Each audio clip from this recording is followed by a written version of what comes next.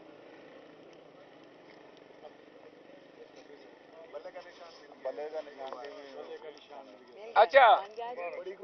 میں آپ کو بتا دوں، میں نے 2 باتیں کی تھی. میں نے یہ کہا تھا کہ بلے کا نشان بھی ملے گا، آپ گزشتہ صاحب سے انٹرویو دیکھ لیں، اور تمام جو ہمارے امیدواران ہیں جن کے ریجیکٹ ہوئے وہ فیلڈ میں بھی بحال ہو کے آئیں گے اور مقابلہ لڑیں گے. آج خان صاحب نے بھی یہ بات کی کہ ہمیں ہمارے مین کینڈیڈیٹس کو سینٹرل پنجاب میں ٹارگٹ کیا گیا ہے، خصوصاً ان کے کاغذات نامزدگی کے حوالے سے. ہم نے 19 کی ٹیم اتاری، انہوں نے کہا ہم 16 کی بھی ٹیم اتاریں گے، اگر آپ نے مجبور کیا میدان ہم خالی نہیں چھوڑیں گے. بلہ بھی ہاتھ میں آ گیا اور امیدوار بھی ہمارے ساتھ ہیں. لہذا 8 فروری پہ ہمیں صرف اس بات کی خوشی ہے کہ فاضل چیف جسٹس آف پاکستان جو ہے اس کی بات ہے کہ پتھر کی لکیر ہے، الیکشن ہوں گے. اب الیکشن کے لیے ہم پورے سوئنگ میں ہیں، الیکشن ہم لڑنے جا رہے ہیں. آپ لیول پلینگ فیلڈ دے یا نہ دے، عوام نے اب خود نکلنا ہے، اپنا حق لینا ہے، چاہے وہ پنجاب کے ہو، سندھ کے ہو، کے پی یا بلوچستان کے ہو. 8 فروری کا دن جو ہے اس اشرافیہ اور پاکستان کے بنیادی عوام کے بنیادی حقوق کو پامال کرنے والوں کے تابوت میں آخری کیل